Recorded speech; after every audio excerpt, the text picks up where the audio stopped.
¿Cómo te sientes, hermano? Todo bien, hermano, gracias a Dios, tú sabes, guardado por aquí en cuarentena como todo el mundo. Bueno, Michael, tú que eres psicólogo clínico, y tienes una vasta experiencia ya en el mundo de la psicología. eh, ¿Cuáles son el tema que hemos decidido conversar el día de hoy? Es los efectos psicológicos en cuarentena, ¿verdad? Entonces, ¿cuáles son esos efectos? Primero, definir qué son esos efectos psicológicos, ¿verdad? Y luego que tú profundices en algunos en particulares que se pueden dar ahora en esta situación de la pandemia que está todo el mundo en su casa. ¿Sí? Bueno, tú sabes que cuando hablamos de cuarentena, nos estamos refiriendo a aislamiento, a separación, porque producto de una enfermedad que es sumamente contagiosa, se evita el conglomerado de personas para que no se siga expandiendo dicha enfermedad. Y Correcto. esto no es nuevo, esto comenzó desde el principio del siglo, desde antes de Cristo ya se viene hablando de confinamiento, de cuarentena, pero ya se conoce en los anales de la historia lo que es la cuarentena a partir del siglo XV con la peste negra en Italia, que se hacía para evitar el contagio masivo producto de los barcos mercaderes que llegaban a Italia, de Asia, procedente de Asia, y etcétera, y lo confinaban por 40 días.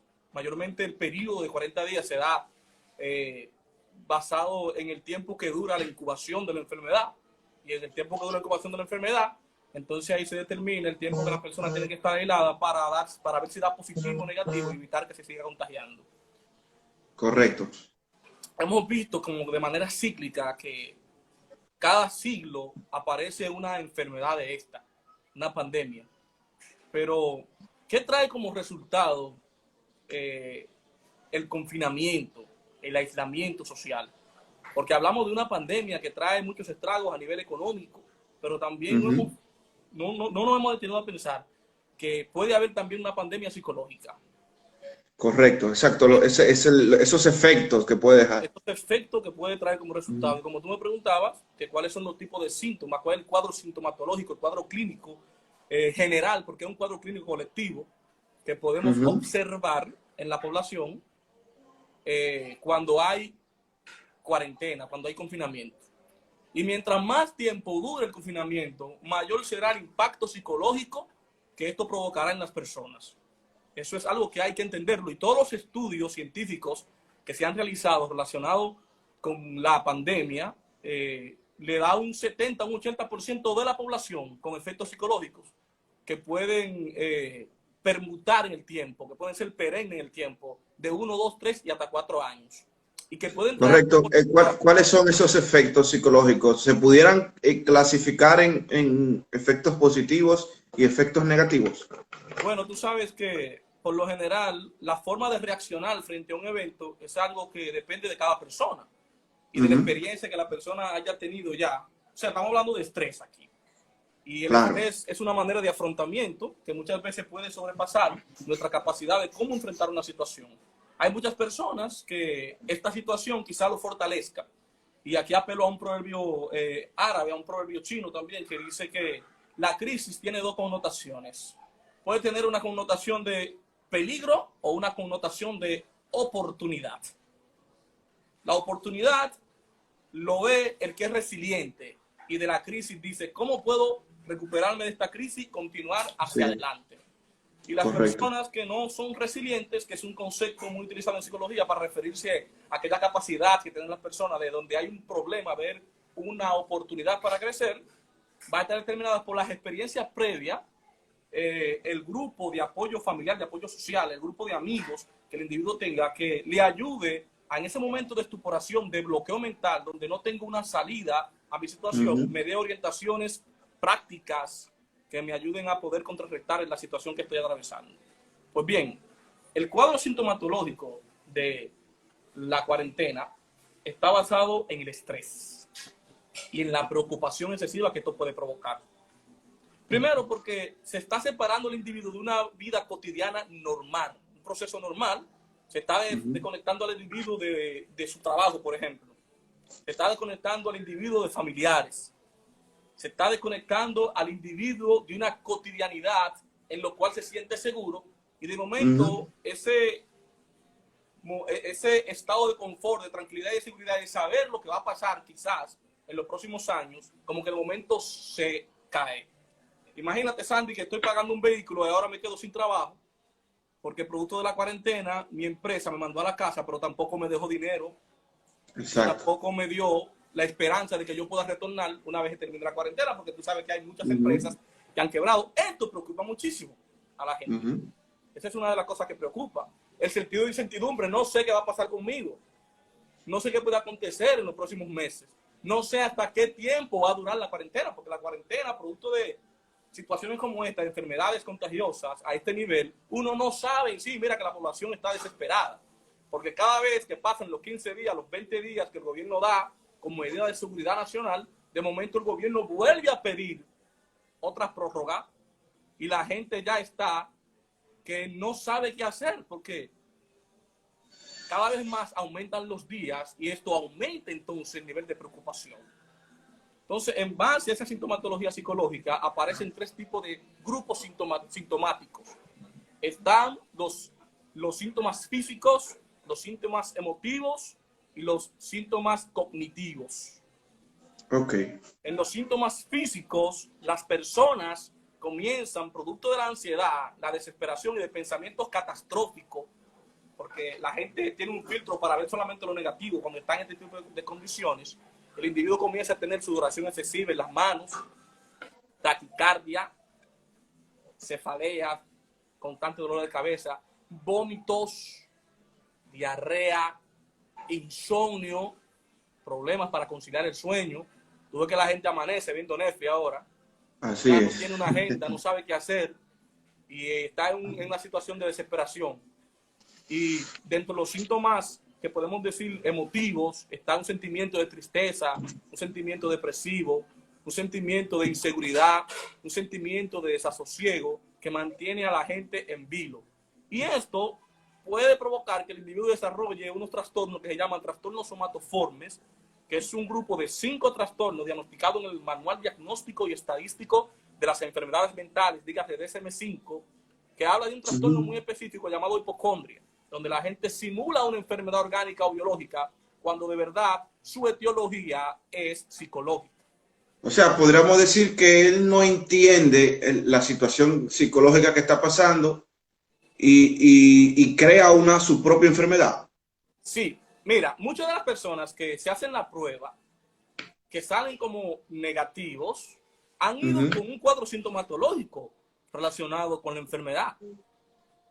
Tos seca, que es dolores intensos de cabeza, diarrea, y fiebre alta. Sin embargo, aparece negativo. ¿Por qué? Porque su mente creó, y esto se llama hipocondria, creó la creencia de que él tiene una enfermedad, quizás porque estuvo en contacto con alguien que tenía el virus.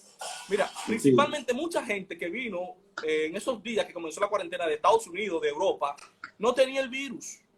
Y mucha de esa gente hicieron las pruebas y salían negativos. ¿Cuándo tú te das cuenta que puede haber un trastorno ya de hipocondria de base?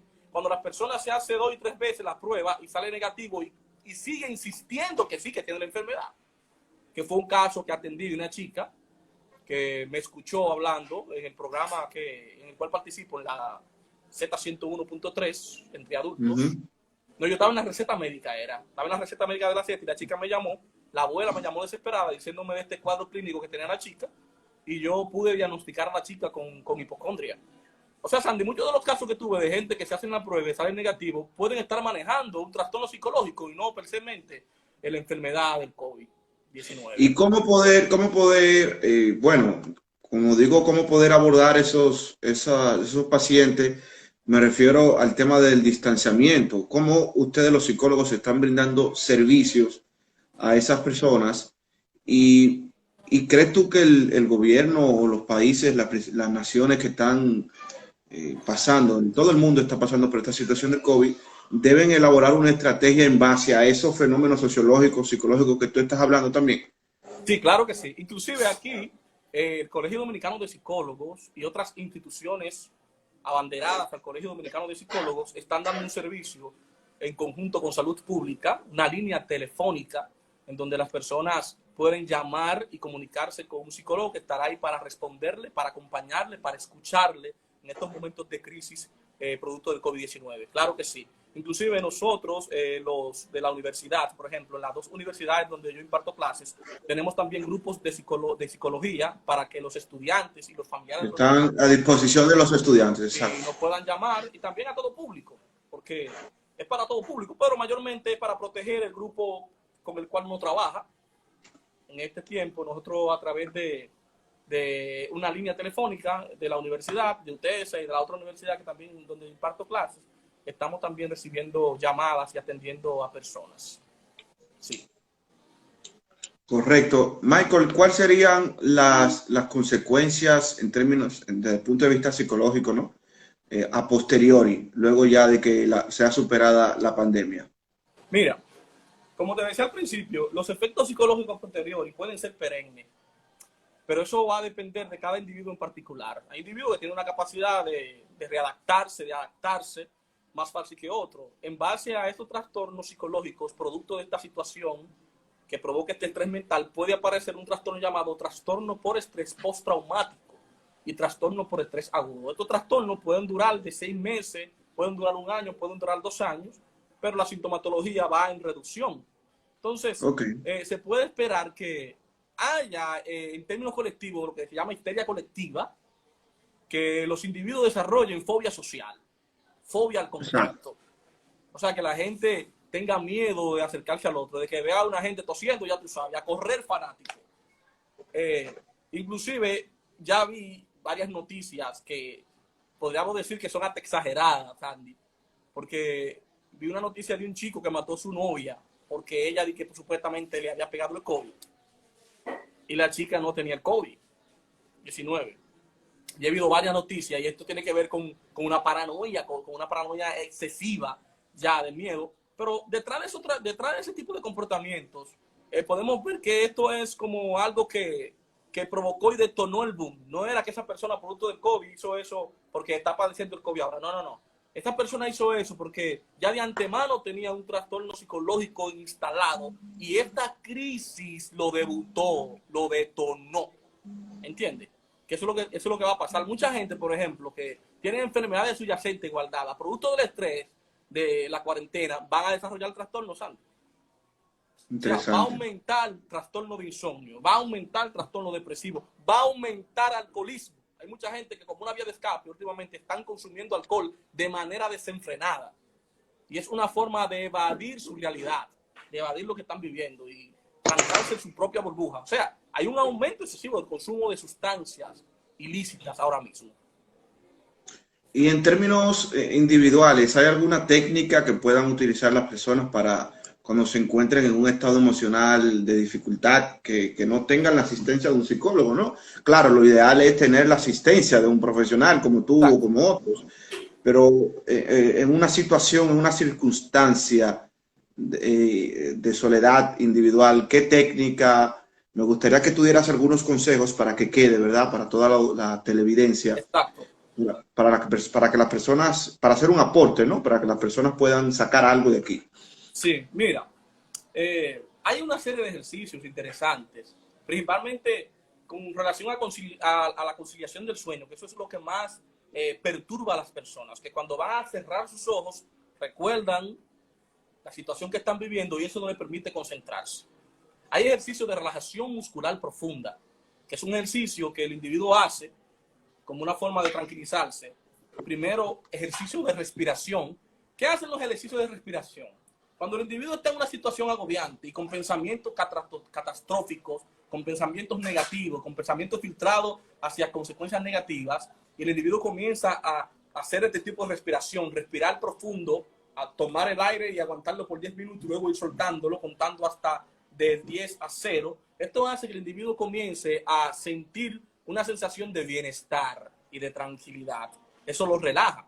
Y también estimular todo el cuerpo, comenzando desde la cabeza, las orejas, el hombro, los brazos, los dedos, las piernas, todo el cuerpo completo. Hay unos videos bien interesantes también que puedo recomendar, que aparecen hasta en YouTube, hasta yo puedo subir algunos videos que tengo para que la gente lo vea, que eso ayuda un poquito a la gente a salir de la tensión y a entrar en un proceso de relajación para poder tranquilizarse y obviar esos momentos, esos pensamientos que le ayudan a aumentar más la crisis. ¿Y hay alguna forma ya de prevenir, por ejemplo, el estrés, que es uno de los principales causantes ahora en confinamiento, que tú mencionaste en el principio de la conversación, Sí, de mira, prevenir el estrés? es bueno que sepamos que el estrés tiene una connotación positiva. El estrés es un mecanismo de defensa biológico que nos ayuda a enfrentar situaciones de la vida cotidiana. ¿Cuándo el estrés se convierte en patológico? Cuando sobrepasa nuestra capacidad de afrontamiento. Cuando nosotros estamos luchando con algo que entendemos que no tenemos el dominio y el control, entonces el estrés comienza a ser catastrófico. Pero una forma de uno poder nivelar el estrés, principalmente aquí, es tratar de filtrar, tratar de no escuchar tantas noticias negativas. Y ya en varios programas que hemos hecho, y mis colegas, con los cuales participo en la radio, le hemos dado un mensaje al Ministerio de Salud Pública que trate de reducir un poquito la forma tan drástica de ellos dar los boletines informativos con relación a COVID-19. Esto lo que hace es aumentar el nivel de pánico. Quizás ellos tengan razones para dar esas noticias así, tan crudas y catastróficas, la cantidad de muertos, cuántos contagiados hay, todo eso lo que hace que provoca más pánico. Quizás ellos lo hagan para que la gente se asuste un poco más y no salga y hayan menos contagiados, ¿verdad? Quizás sea para eso. Pero esto lo que hace es aumentar el nivel de ansiedad, el nivel de desasosiego, el nivel de intranquilidad en la población. Creo que se debe fortalecer más el hablar de noticias positivas con relación al COVID-19. Yo he visto al gobierno tirando palo a la ciega con el COVID-19 y no le veo un plan estratégico, real, concreto, que pueda ir apaleando y resolviendo esto, que le lleve tranquilidad al pueblo. Una de las cosas en el listado de estresores producto de una pandemia es la información. ¿Qué información se debe dar y cómo se debe dar? Y yo creo que hay un problema serio en cómo se está manejando eso de la información desde el Ministerio de Salud Pública. Bien, Michael, ¿y qué consejo le das tú a las personas que se han visto una situación difícil ahora que en la familia, porque están con los hijos en la casa, Buena pregunta. sí, con los padres, a veces está hasta con su mamá, personas que comúnmente se mantenían trabajando en el día a día en la calle y ahora se han visto en una situación totalmente diferente y como que no encuentran adaptarse o planificarse. ¿Cómo abordar eso en sentido general? Sí, mira, tú sabes, Sandy, que ahora se han caído muchos paradigmas que teníamos acerca de la familia. La gente siempre se llena la boca de decir la familia es todo, pero para muchas personas ahora mismo se han dado cuenta que la familia no es lo todo nada, porque de estar, como tú dices, 24/7 con la pareja, sabiendo que había una situación pendiente que tratar, que yo no la trataba porque llegaba de noche y me acostaba calladito y esperaba que ella estuviera dormida. O siempre los fines de semana buscaba una vía de escape. Ahora no tengo para dónde escapar, tengo que afrontar la situación. Y qué bueno que sea así, porque está bueno para estar huyendo ya. Hay que enfrentar la situación y hay que ver ahora a la familia de cerca. Y hay que entender el valor que tiene la familia. Ahora mismo hay muchas familias que han tenido crisis, pero las crisis son importantes, porque cuando se toca a fondo en una crisis, lo que se espera es que haya una solución después dentro del seno Un familiar. cambio positivo, Un exacto. cambio positivo. Va a venir una tensión, va a venir un estrés, pero yo te aseguro que muchas familias van a salir fortalecidas de esta crisis. Muchas familias van a encontrar un punto en común en donde ellos van a tener una mejor dinámica, una mejor socialización producto de la crisis. Vamos a poder ver a nuestros hijos de cerca, cuáles son sus necesidades. Vamos a poder ver nuestra pareja de cerca y vamos a ver lo importante que en verdad son esa gente que muchas veces no la tomamos tanto en cuenta porque estamos inmiscuidos en otras cosas de la vida cotidiana, Así de la vida es. laboral, de la vida familiar. Y vamos a ver la importancia. Este es un momento y este es algo positivo de la crisis. Ver la importancia que tiene la familia. Ver que en nuestra jerarquía de cosas más importantes en la vida, la familia ocupa el primer lugar. Y aquí lo vamos a ver. Porque quien te va a dar un abrazo, quien te va a consolar, quien te va a abrazar, quien va a llorar contigo, no es otro, es tu familia. Independientemente de lo que pase, va a encontrar un apoyo. ¿Entiendes? Hay mucha gente que esta crisis le va bien porque son gente productiva. Por Por ejemplo, yo imagino que un individuo como Sandy, en una crisis, aprovecha para escribir un libro, aprovecha para leer un libro, y Sí, eso hace, estoy leyendo mucho y viendo muchas exacto, series también, ¿por qué no? claro. Yo no sé si tú has escuchado, yo sé que sí, de Sigmund Freud. Sí, claro que sí. ¿Quién no ha escuchado de Sigmund Freud? Freud habla Ujú. acerca de Que de hecho hay una serie nueva en Netflix de Freud. Sí, tengo mi reserva con esa serie en Netflix de Freud. Sí, pero interesante para todo aquel que la quiera ver también, pero yo tengo mi reserva como psicólogo, la descontextualizaron un poco de lo que es el psicoanálisis y Sigmund Freud. Pero Ujú. bien, Sigmund Freud, en el 1918, ¿sabes que estamos hablando de la gripe española? Perdió su hija. Y este es uno de los puntos también del problema psicológico de la cuarentena. Murió un ser querido y no puedo ni siquiera darle el adiós. Eso Exacto. crea una mayor preocupación y un duelo psicológico extensivo, ¿entiendes? Porque no pude cómo desconectarme. Entonces, él daba unos consejos de cómo uno enfrentar ese tipo de situaciones y cómo uno adaptarse y cómo uno ser productivo en medio de una pandemia, en medio de una situación como esa. Y él, sus mejores escritos, Andy, para que sepas, lo escribió en época de cuarentena, en época de Exacto. aislamiento. Se aprovechó esa época, aprovechó esa situación de crisis para escribir y para desarrollar ideas. Y mucha gente, yo sé que de esta crisis va a sacar lo mejor. ¿Por qué? Porque es un momento para uno encontrarse con uno mismo. Uno estaba muy aislado de uno. Se da cuenta que ahora te han encerrado, te han encadenado, te han encarcelado para que te conozcas a ti mismo también y vea quién tú eres.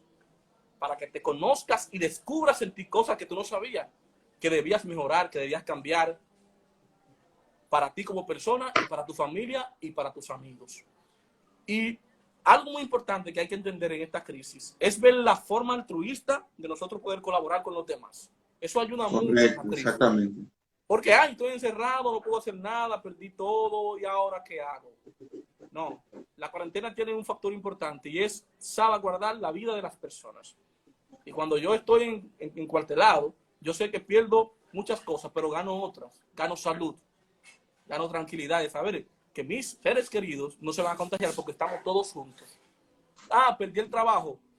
Ok, es doloroso y es fuerte. Pero en este momento tengo que pensar en lo básico. Mi vida ahora ha bajado de varios peldaños y tengo ahora que ubicarme en el tiempo y el contexto en el cual estoy y aceptar esa realidad.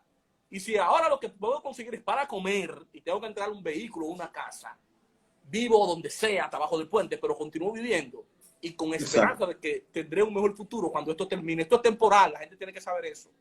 Esto no será para siempre. Esto es una crisis temporal.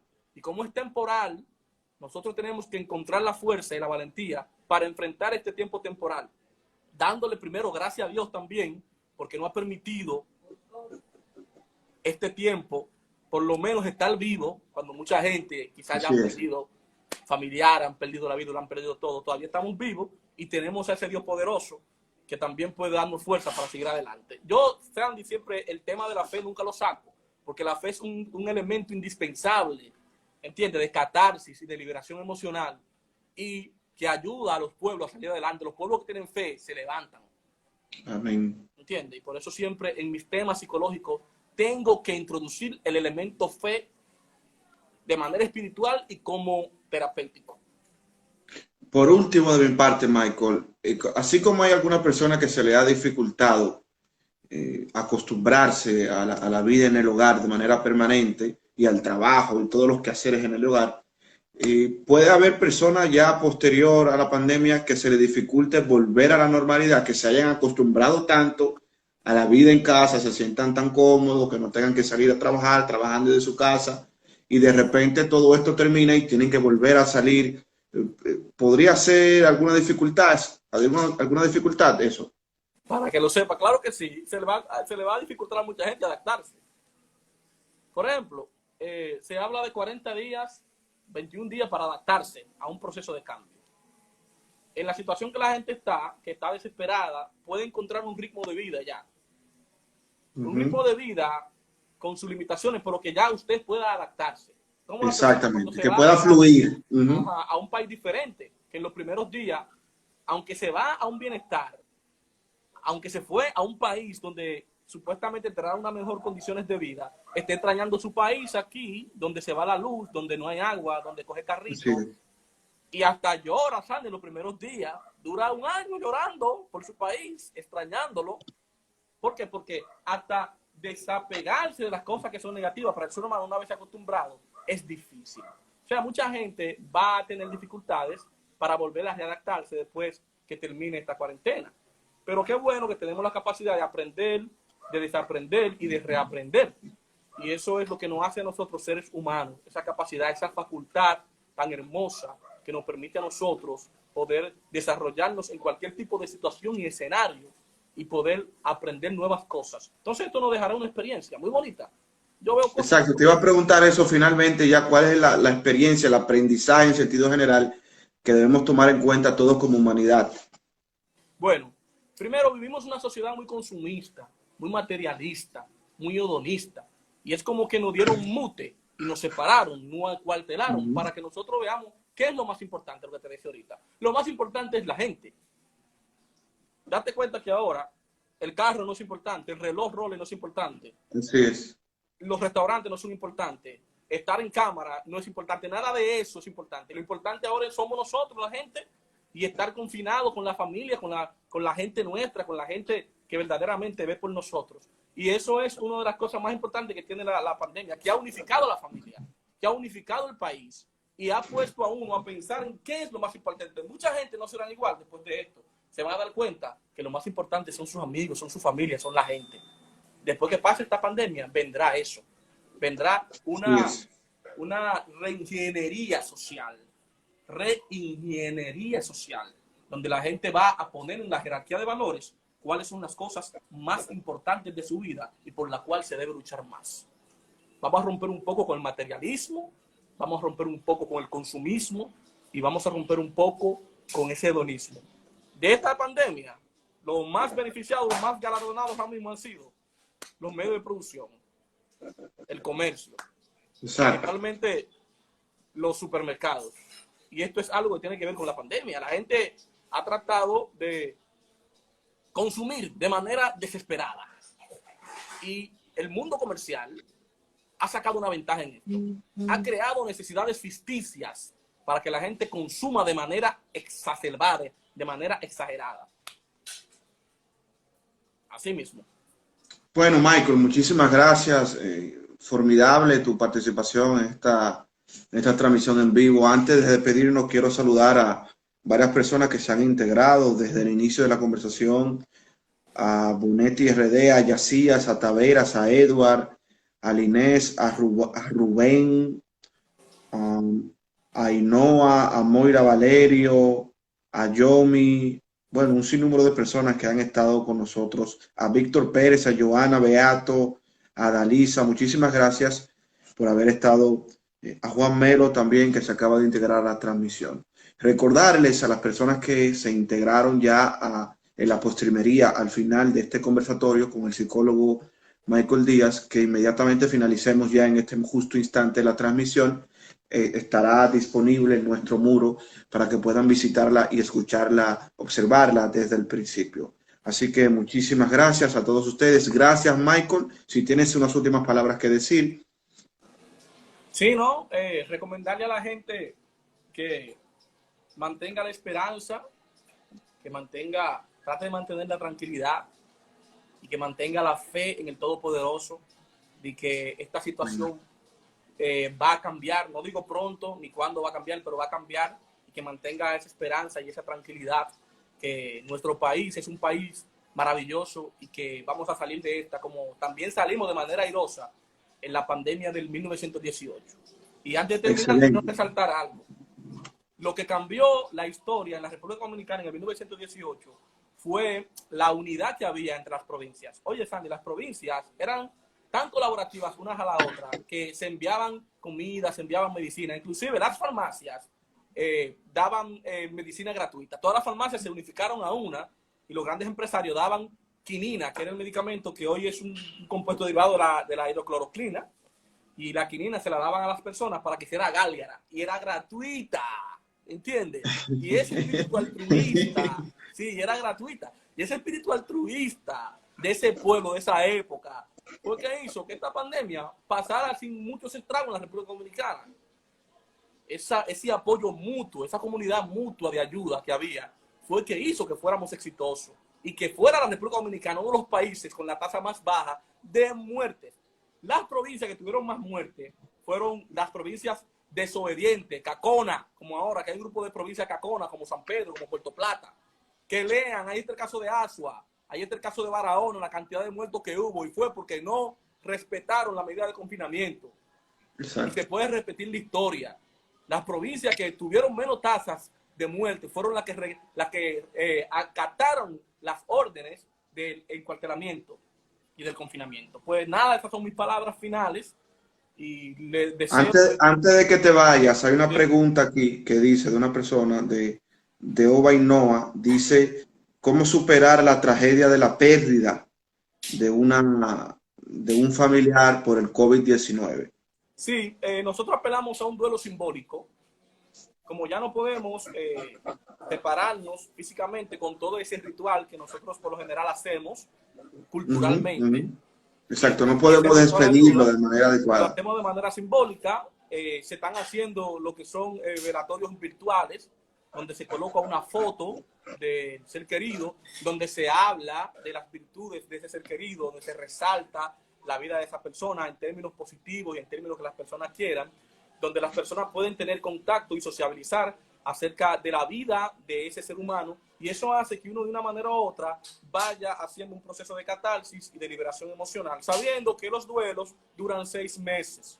Los duelos duran 6 meses, pero el duelo que no se experimenta, el duelo que no se llora, el duelo que no se sufre, es un duelo que puede convertirse en un duelo patológico, puede llevar al individuo a una depresión, si no hace lo que le recomendamos nosotros. Un duelo, aunque sea simbólico, colocando la foto de esa persona, reuniéndose virtualmente y los familiares que puedan, para socializar acerca de la vida de ese ser humano, lo importante que fue para nosotros, recordarlo. Es una forma importante de una persona realizar un duelo en este momento de COVID-19. Excelente. Bueno, de esta forma finalizamos este conversatorio con el psicólogo clínico Michael Díaz, nuestro amigo. Muchísimas gracias por permitirnos este honor de compartir y socializar con todos nuestros seguidores este tema tan importante, que es un tema que comúnmente debo reconocer que particularmente no lo abordo, y que he tomado este tiempo de cuarentena para de alguna forma utilizar mis redes sociales y colaborar con la salud de toda la gente, de los dominicanos en particular, y nada, como un aporte, ¿no? Porque la misma politiquería y toda esa cosa diario no nos hacen bien en estos momentos que estamos viviendo mundialmente. Así que... A ti siempre te ha gustado, Sandy, la psicología, tú lo sabes. Así es. ¿Tú recuerdas una vez cuando nosotros estudiábamos, o yo creo que ya nos hemos graduado ya, que hablamos de poner un programa relacionado con derecho y psicología? Sí, claro, claro que sí, eso claro que sí. Entiende. Bueno, yo creo que todavía estoy a tiempo de estudiar psicología, ¿verdad? Claro que sí, y podemos también tener un programa donde tratemos esos temas. Claro que sí, forense, claro que que sí. ahora mismo se necesita mucho de psicología forense y derecho penal. Claro, y si no un programa, hacer más a menudo este tipo de transmisiones que estamos haciendo ahora, porque a la gente le gusta, y sobre todo ahora que se está produciendo un cambio en la comunicación, donde los medios que tienen más preponderancia son las personas que tienen seguidores en las redes sociales, porque el uso de las redes sociales ha aumentado. Entonces, yo creo que sería conveniente para tratar este tema más adelante, ¿no? Y otros temas psicológicos a posteriori, y así mantener este contacto, ¿no? En las redes sociales, que uno por los medios tradicionales se olvida un poco de estas posibilidades de las redes sociales, y que hoy en día la estamos usando. Es que esta es la innovación, Sandy. Así es. El que se sale de esta plataforma muere. El que no tiene su programa en esta plataforma muere. Este es el futuro. Y lo lamentable es que cualquiera puede tener un programa, cualquiera puede transmitir, pero no cualquiera puede llevar informaciones como las que nosotros estamos llevando. Correctamente. Y eso es lo que nosotros tenemos que aprovechar. que al utilizar esta plataforma para llevar un mensaje positivo a la población, para llevar información y para llevar a la población a un nivel de conocimiento que es lo que tiene este país con tantos problemas, la falta de educación y la falta de conocimiento, la ignorancia en la cual estamos. Nosotros somos entes y canales para poder transformar esta sociedad con estos interesantes temas que tratamos. Bueno, hermano, gracias, y gracias también a todas las personas que han estado en sintonías. A Stephanie Berigüete, muchísimas gracias por haber estado compartiendo desde el inicio del conversatorio, a Ronnie, a Moreno, a Charlene Heredia, a Yomi, a Juan Rencio. Gracias, hermano, también por estar en sintonía. Será hasta otro conversatorio, le estaremos avisando, así que muchísimas gracias. No olviden que al fin, ahora, desde que terminemos la conversación, la estaremos publicando completa para que pueda escucharla, observarla y disfrutar. Muchísimas gracias, Michael, y hasta la próxima. Bye.